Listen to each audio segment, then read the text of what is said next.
Right now, researchers say the floating barrier in the Rio Grande currently isn't floating at all. In fact, it's grounded in soil in the middle of the river.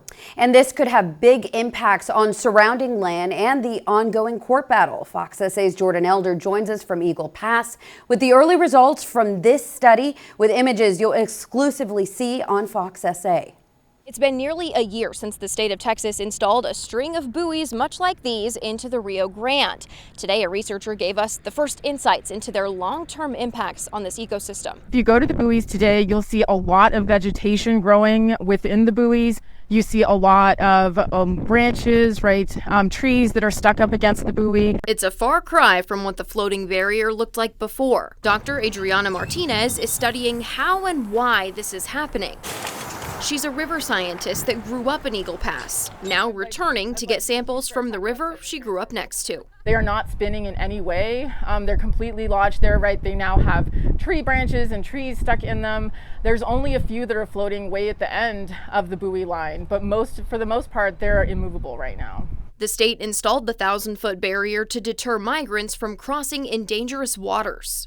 Do you think they're operating the way that they were intended to? They're really not doing what they were meant to do. However, they are causing significant damage to the river. On Monday, Martinez sampled the water, the soil, and the plants that now surround the buoys. She's also looking into how they impact the river flow. Anytime you put anything in the middle of a river, you're going to slow the water down there. And when you slow water down, then sediment deposits. And that's exactly what I saw today. Check out this test she ran. You can see Martinez releasing green dye near the buoys to see how the water flows around them.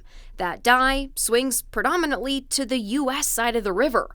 She says the barrier is becoming its own little island, diverting that water. It's a violation of international treaties. We're not allowed to move the water in any significant way in the channel. Jesse Fuentes runs a kayaking business along the Rio Grande.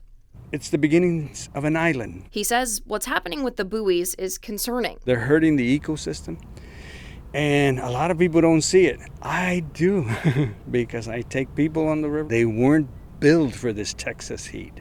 They weren't built to be collecting sediment and debris. Martinez says these changes are happening much faster than she predicted they would. And if the state eventually adds more buoys, it's likely to have the same effect, slowing down that water, causing deposition. We asked the governor's office if Texas has done any environmental testing on the buoys, but have not received a response. Meanwhile, courts are still trying to decide if they can stay in the water or if they should be removed as the case continues.